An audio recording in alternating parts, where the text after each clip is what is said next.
Mamma mia, salut les amis et bienvenue dans cette nouvelle vidéo consacrée à la création d'un réseau social en PHP. Alors comme je vous l'avais dit, on allait s'intéresser à nos liens qui étaient présents à ce niveau. Je suis sur la page d'accueil et je vois très bien que je suis sur la page d'accueil. Par contre à ce niveau-là, si je clique sur inscription, vous voyez, j'ai toujours ici ma page d'accueil qui est encadrée alors que je suis sur la page d'inscription. Alors pour ce faire, on va rapidement ouvrir notre éditeur. Et normalement, je dois venir au niveau de Partials et trouver nav.php où nous avons à ce niveau-là notre fameux menu. Donc, vous voyez au niveau du Bootstrap, si je veux symboliser le fait qu'un élément soit actif, je n'ai qu'à rajouter ici la classe active. Donc, on va par exemple tester au niveau de l'inscription. Je vais rajouter ici classe active. J'enregistre, je me rends au niveau du navigateur, je tente tout simplement d'actualiser. Et chez Kebam, comme vous pouvez le voir, inscription est maintenant active. Alors ce qu'on va faire, ce sera très simple, ce sera de détecter la page sur laquelle nous sommes et activer le lien approprié. Donc une première méthode, ce sera quoi? Si vous vous rappelez, au niveau de chacune de nos pages, on a mis ici un titre. Je viens par exemple au niveau de index.view.php, vous voyez j'ai un title qui est ici accueil. Si je viens au niveau de register.view.php, j'ai un title qui est ici inscription. Donc au niveau de nav.php, qu'est-ce qu'on peut faire? On peut premièrement se dire, on va tester ici la valeur de title. Donc, je vais venir mettre par exemple PHP. Donc, je mets ici PHP comme ceci. Je vais dire si $title est égal à accueil, alors on active le lien pour la page d'accueil. Dans le cas contraire, si c'est égal à inscription, on active le lien pour la page d'inscription. Donc, je peux venir dire ici if $title est égal à accueil. Je mets deux points à ce niveau et je ferme ceci. Je peux rapidement copier cela, descendre à ce niveau-là et mettre else if. S'il est égal maintenant à quoi? À inscription. Alors là, on pourra mettre autre chose et je pourrais mettre à la fin un end if. End if. Parfait. Donc là, je copie ceci. Je le colle à ce niveau-là. Et au lieu de mettre le classe active à ce niveau-là, je le mets seulement au niveau de register. De même, à ce niveau, ce sera seulement au niveau de accueil. Donc, j'espère que tout est bon. If $title est égal à accueil, else if. Donc, ici, c'est collé comme ceci. OK. Et j'ai mon end if. Je viens à ce niveau. Je tente tout simplement d'actualiser. Chez Kebam, je suis sur la page d'accueil. Le lien accueil est actif. Si je clique sur inscription, chez Kebam, je suis sur la page d'inscription et le lien inscription est activé. Mais les gars, vous voyez que ce code n'est vraiment pas du tout bon parce qu'à chaque fois qu'on aura une nouvelle page, il faudra venir à ce niveau-là, copier-coller le même code. OK? Et si notre menu arrive à changer, on doit changer ici, on doit changer ici, on doit changer partout. De même, si le title change, par exemple ici, si le title ce n'est plus accueil mais bienvenue, je vais devoir revenir ici et modifier bienvenue. C'est assez fatigant. Donc ce que je vais faire, c'est CTRL Z pour revenir ici à la case départ. En lieu et place ici de mettre active, on va créer une fonction que je vais appeler setActive. Et c'est le résultat de cette fonction qu'on va mettre. Donc je mets ici setActive. OK. Je vais également copier ceci, donc tout ce Mitsubishi là, et le mettre à ce niveau. De même, je vais le mettre à ce niveau là. En lieu et place d'avoir about, je vais mettre ici login.php. Donc au niveau de setActive, je n'aurai qu'à lui dire si on est sur la page index.php, alors tu vas mettre ici active. Dans le cas contraire, tu ne mets rien. Au niveau de connexion, je vais mettre ici login. Si on est sur la page login, tu mets active à ce niveau. Dans le cas contraire, tu ne mets rien. Et si on est sur la page register, alors là, tu mets active. Dans le cas contraire, tu ne mets rien. Donc, je dois venir au niveau ici de include. Ensuite, au niveau de functions.php et créer notre nouvelle fonction. Je vais copier rapidement ceci. Descendre tout juste en bas et coller ce Mitsubishi. Donc je vais mettre ici gère l'état actif de nos différents liens. Parfait. Donc ici ce sera set active. Oups. Je vais copier ceci et le mettre également à ce niveau là. En lieu et place de prendre en paramètre une chaîne de caractères, il va prendre tout simplement le chemin qu'on souhaite vérifier. Et j'enlève le contenu pour l'instant. Donc pour pouvoir bien comprendre ce qu'on va faire, je viens au niveau de index.php et je vais faire un petit var dump de $serveur. Je rajoute un die à la fin. Je me rends au niveau du navigateur, au niveau de index.php et qu'est-ce que vous voyez? J'ai plusieurs moyens pour récupérer la page sur laquelle nous sommes. Je peux utiliser request URI, je peux utiliser script name, je peux utiliser PHP self et ainsi de suite. Je vais essayer de voir s'il y a par exemple un query string, comment cela va se présenter. Toto est égal à 3, je valide.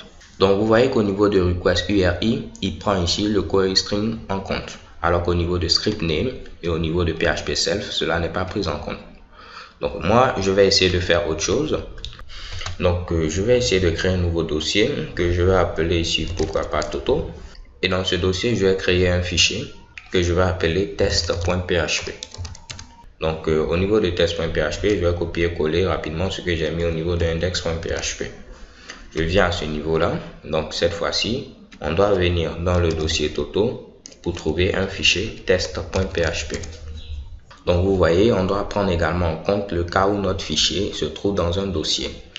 Donc là, je vais utiliser $server script name, mais comme vous pouvez le voir, vous avez plusieurs possibilités. Donc ce qui nous intéresse, c'est le nom du fichier sans l'extension .php. On va faire un test. Je vais enlever cela. Je vais stocker ici notre chemin, donc $path. Et on fera une série de traitements pour retrouver ici le fameux test. Donc ce que je peux faire, c'est utiliser explode pour décomposer ma chaîne de caractères en utilisant comme délimiteur le fameux slash. Donc je fais explode slash de $path. Tentons de mettre un petit var dump histoire de voir ici le résultat. Si je me rends au niveau du navigateur, je tente d'actualiser. Qu'est-ce que vous voyez? Il a décomposé notre chaîne de caractères en utilisant comme délimiteur le fameux slash. Donc si on le fait, on n'aura rien, on aura Toto, on aura ici test.php. Raison pour laquelle on a ces trois éléments. Mais ce qui nous intéresse, c'est le dernier élément. Donc pour récupérer le dernier élément, on peut utiliser la fonction array_pop. Cette fonction va nous permettre de récupérer seulement le dernier élément. Donc je viens à ce niveau, je tente d'actualiser et chez Kebom, je récupère test.php. Ok? Donc il existe plusieurs moyens de le faire, ce n'est pas seulement cette méthode. On aurait pu venir premièrement faire quoi? On aurait pu venir à ce niveau-là, je vais enlever tout ce qui est présent ici.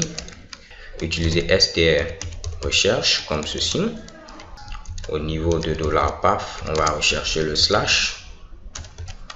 Cette fonction, tout ce qu'elle fait, c'est rechercher la dernière occurrence d'une chaîne de caractères. Donc, elle cherche au niveau de notre chaîne ici, quelle est la dernière fois où on a trouvé ici le fameux slash. C'est à ce niveau-là. Automatiquement, elle vous retourne tout ce qu'il y a à partir de ce fameux slash-là. Raison pour laquelle ici, on a slash test.php. Ensuite, pour enlever ce slash dont on n'aura pas besoin, je peux utiliser la fonction trim.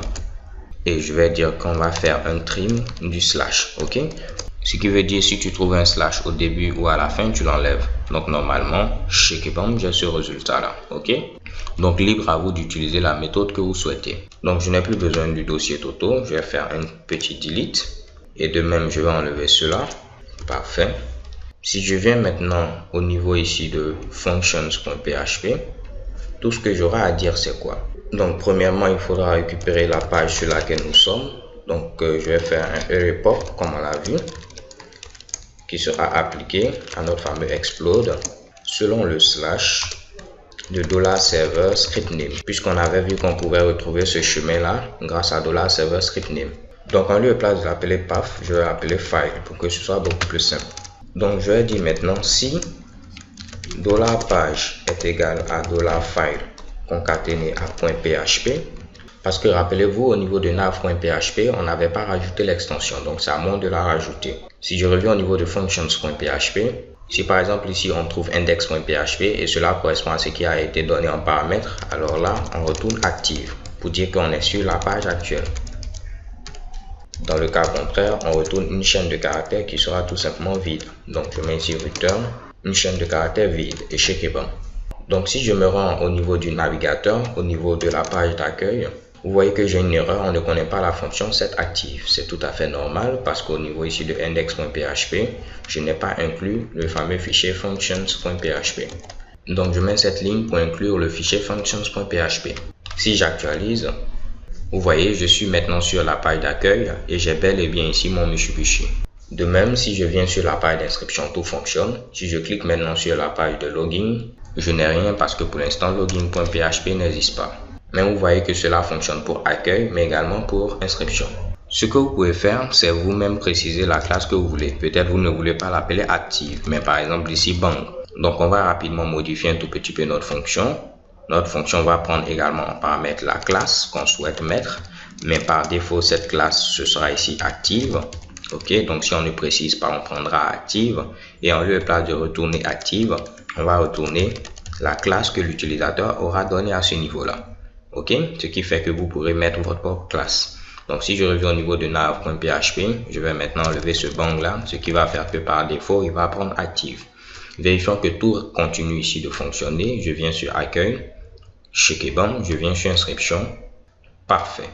Alors les gars, c'est tout pour cette vidéo. So thank you guys for watching. Don't forget to subscribe and have a nice day. Peace.